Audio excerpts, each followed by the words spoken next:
Orang yang mengatakan tubuh ilahi itu orang yang sadar. Allah telah memberikan tangan, Allah telah memberikan mata, Allah telah memberikan telinga, Allah telah memberikan kaki. Maka ini potensi yang untuk dapat dikembangkan untuk melakukan budidaya dan pemberdayaan.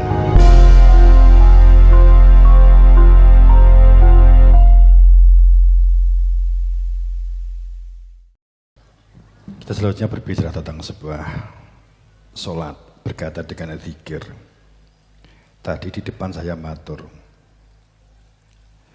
sholat awake dhewe iki wiwit iso sholat nganti saiki wis ana perubahan apa urung? Saat kita berbicara tentang sholat, ternyata di dalam sholat itu perintahnya itu adalah aqimis sholah, bukan fa'ala sholah. Seandainya perintahnya itu adalah fa'ala sholah, menjalankan sholat. Setelah kamu menjalankan sholat, bar kowe tukaran. Setelah itu kowe iki ngeloki tangga. Setelah itu kowe iki gawe kerusuhan. Mungkin kena mbok itang-itung nganggo cara akuntansi. Rugi laba. Aku wis sholat sakmene, dosaku sakmene, dikalkulasi, aku sholat ping petang 40 kali jamaah terus menerus, sholat Jumat terus menerus, maka dosane wis hapus. Mung maling sithik, korupsi sithik, ngeloki sithik ora apa-apa, dosaku wis ketutup karo amal perbuataku sing becik sing akeh. Saiki aku sholat, bar kuwi aku ngamplengi tangga, ngampleng tukaran, ngamplengi bojo ora apa-apa.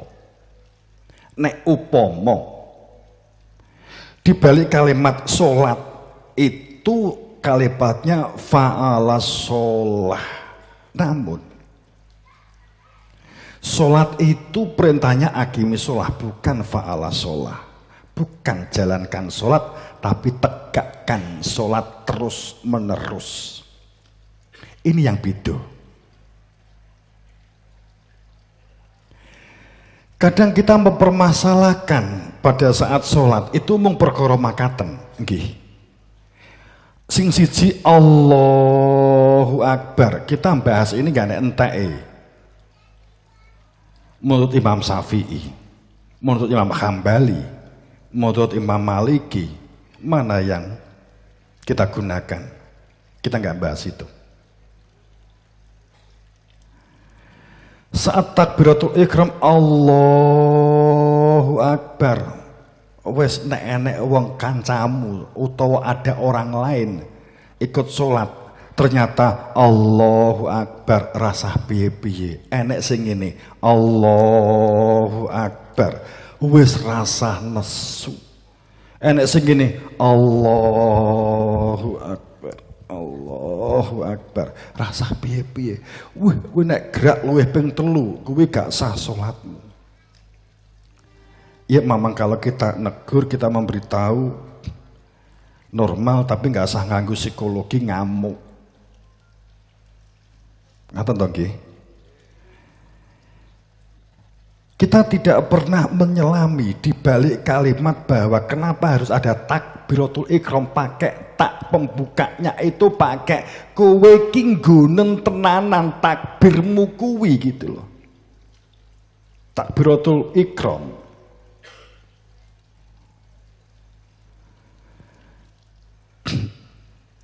Kalau kowe ki sadar bahwa Allah itu sing moho agung, tak niki guna sebagai sandanganmu, takbiratul ihram Allahu Akbar. Kowe lahir saka perut ibumu orang ngerti apa-apa, kuping ki nggonen, mripat nggonen, utek nggonen. Jadi pendengar yang baik, penyimak yang baik, dan akal yang terhubung dengan hati nurani, bukan akal yang terhubung dengan sanubari. Jadi itu Allahu Akbar. Perkorone ini.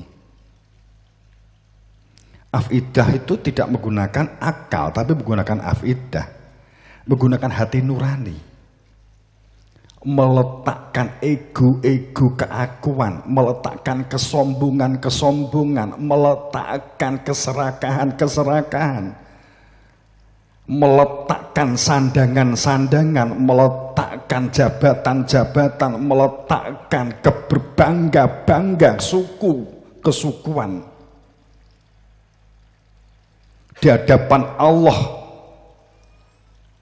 adalah sama untuk menjadi pendengar, penyimak, dan menggunakan akal yang terbaik, yang terhubung untuk menghidupkan hati nurani. Allahu Akbar. Sehingga kita tidak sekedar habis waktunya untuk berdebat saling olok tentang bid'ah enggak bid'ah, terkait dengan mungkin mana yang benar dan mana yang salah. Kita habis waktunya hanya untuk ini. Tapi hal yang inti di dalam sholat itu adalah pembelajaran terbaik, membentuk kepribadian terbaik. Nabi Muhammad mengadakan atas menjalankan perintah Allah untuk menjalankan sholat itu adalah wahana terbaik membentuk kepribadian.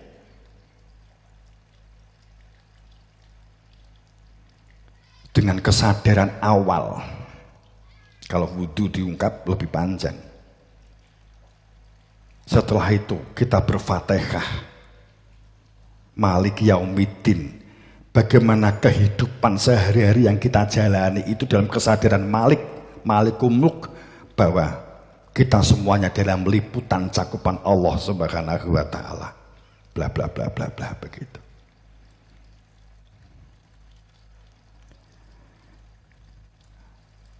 Beberapa waktu, sekitar di tahun 2008, saya sempat ke Den Haag, melihat di perpustakaan di bawah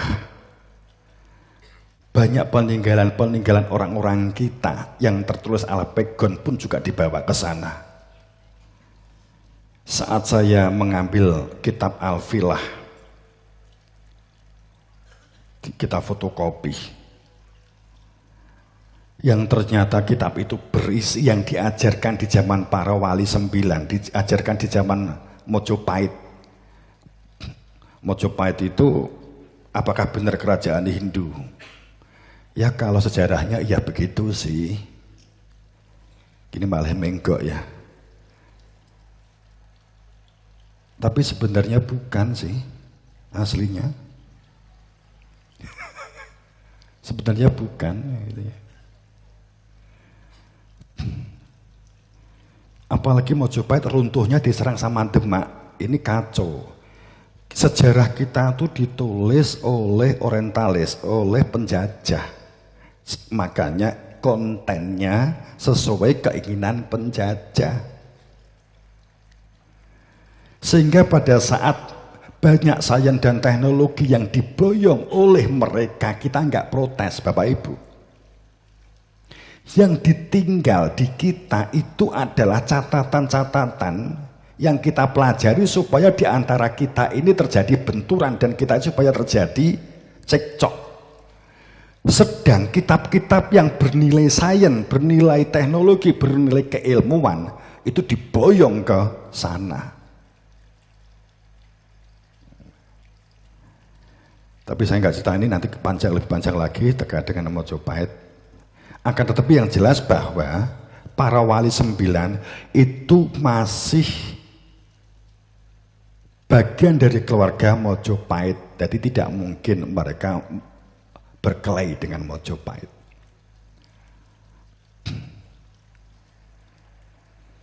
Ya mungkin ini nggak nyaman bagi yang sudah bermain sejarah ya.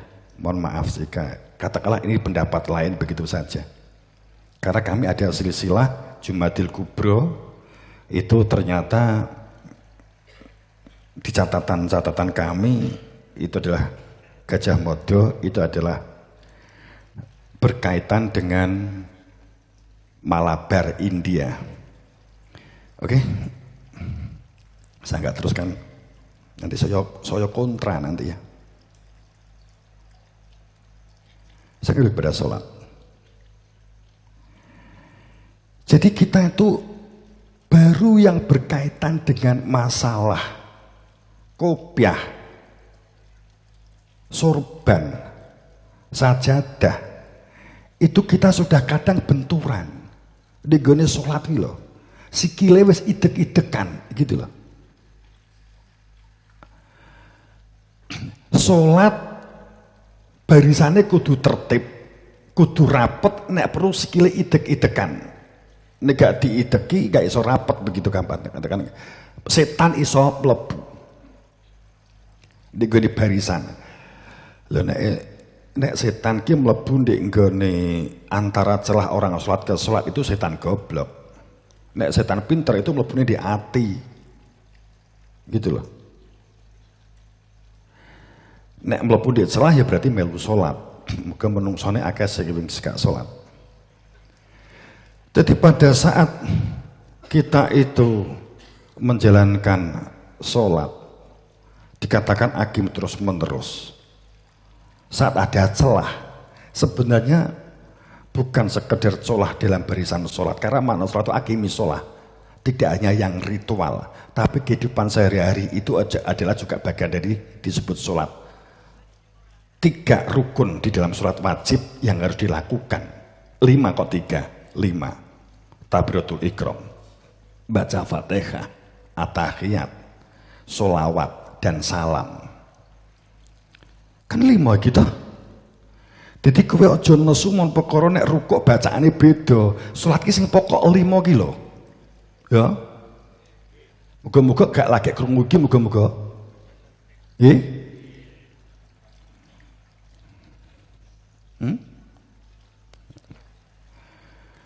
Jadi pada saat sing diperkara niki hanya sifatnya sing lahir, nggak ada habisnya kita.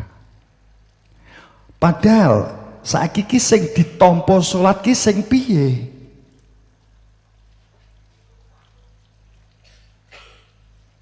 Bapak Ibu, jenengan kan nggak ingin yang namanya beragama itu mong budaya. Gini apa betul? Sholat itu dilakukan oleh Kanjeng Nabi Muhammad. Jenengan ki kemudian sholat ki ngikuti bapak ibu sampeyan, utawa mergo sangka perintahe. Wis sholat itu diperintah karo Allah atau diperintah karo gurumu SD mbiyen?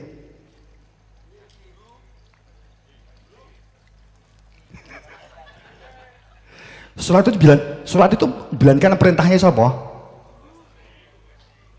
Seharusnya perintah Allah. Tapi faktanya kowe sak suwe niki salat sapa sing perintah? Guru ta? Guru SD-mu ta? Lah adekmu pede men nek mau dijalankan perintah Allah. Wong namanya perintah itu mukotob. Mukotob itu adep-adepan. Kapan kowe ketemu Gusti Allah kemudian mengatakan saya diperintah oleh Allah? Ya, nek dicakne Abu Sorof ngene judek lho ya. Judek kayak gitu.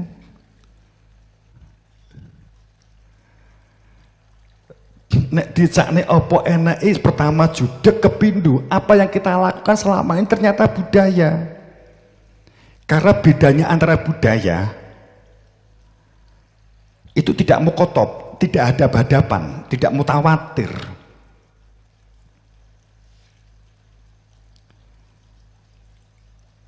Hanya wawasan. Salatmu mung elon-elon. Piye salat sing gak elon-elon? Aqimi shalah li dzikri. Saiki wis ngene, jenengan ki wis li dzikri burung. Awak dhewe iki wis li dzikri burung. Li dzikri, enak yae lho ya, li dzikri. Sak suwe niki apa?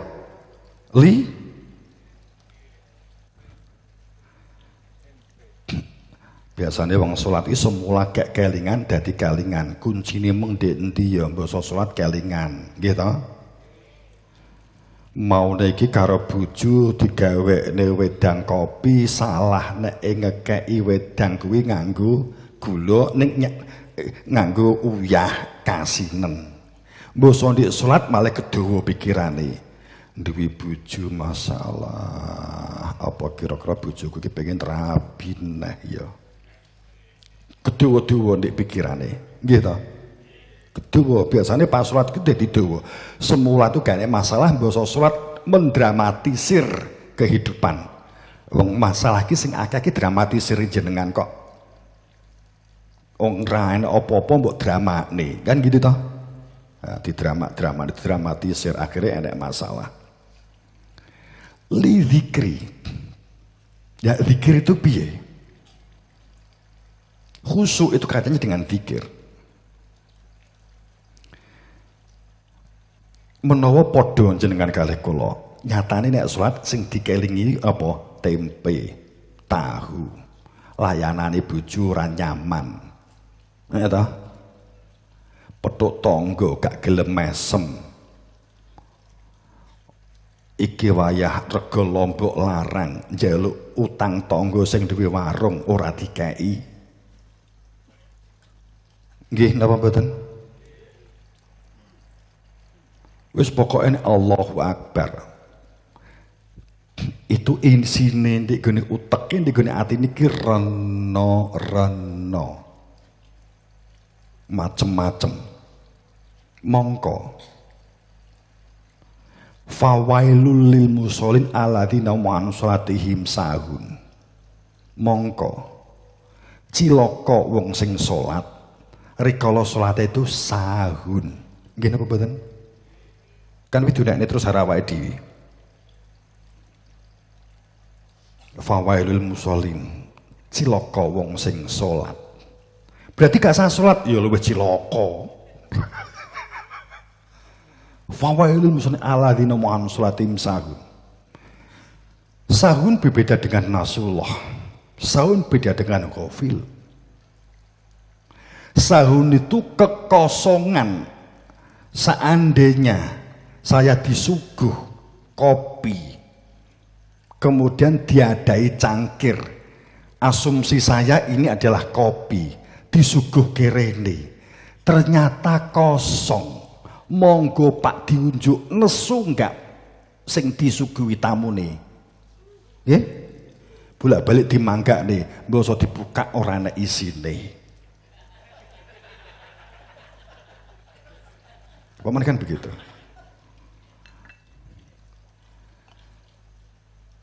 Pada saat itu disebut sahun. Kehidupan itu ada dua. Kehidupan yang lahir dan kehidupan yang isi, kehidupan yang batin. Yang dapat menghilangkan haus dan lapar itu adalah yang batin sesungguhnya. Yang fungsi tatanan yang jasad atau yang lahir itu menyesuaikan isinya. Nek teh berarti nganggo gelas, banyu putih nganggo gelas, nek kopi nganggo cingkir. Wadah menyesuaikan isinya. Kehidupan itu pasti ada dimensi yang lahir dan ada dimensi yang batin, pasti. Pada saat orang berprasangka bahwa yang menentramkan, yang dapat menghilangkan dahaga, yang dapat menghilangkan lapar, itu adalah jasadnya, adalah gelasnya, maka jangan pernah berpikir yang namanya bahagia dan tentram, adil dan makmur terwujud. Karena masalah adil dan makmur itu adalah masalah isi.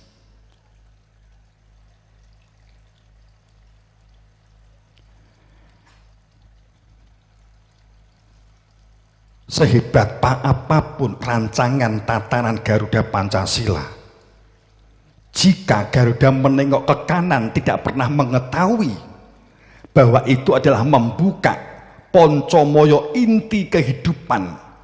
Saat Bratasena masuk ke segoro kolbu, ditunjukkan keberadaan diri jati, diri hakikat Tuhannya.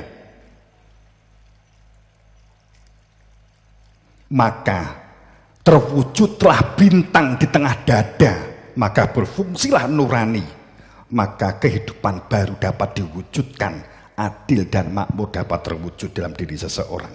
Jika tidak, makanya preambulnya menghantarkan ke depan pintu gerbang kemerdekaan yang masuk Anda sendiri-sendiri.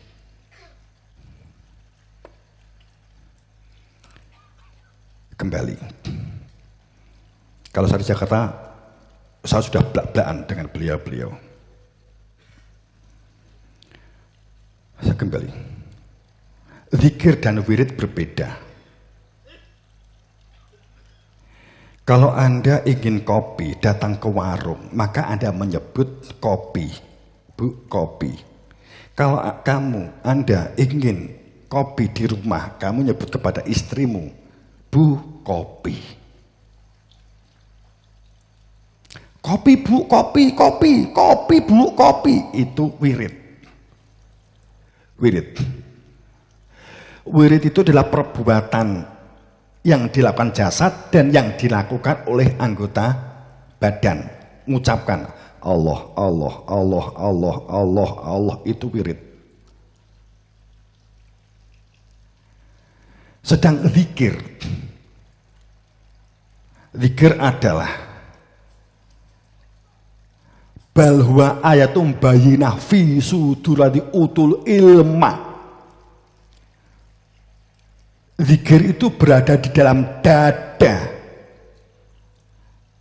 atas keberadaan zat al-ghaibnya diri Tuhan, utul ilma, yang telah ditanamkan dengan ilmu di dalam dadanya, sehingga keberadaan dia yang punya nama Allah terwujud, ada kehadiran di dalam hatinya, sehingga disebut al-khusuk khadrati fi qalbi ila wajhullah. Yang menyatakan ya minadzur ila rabbiha nadhirah adalah inti manusia, rasa yang kembali kepada Tuhannya, menyatu dengan Tuhan, maka merasakan indahnya kembali kepada Tuhan.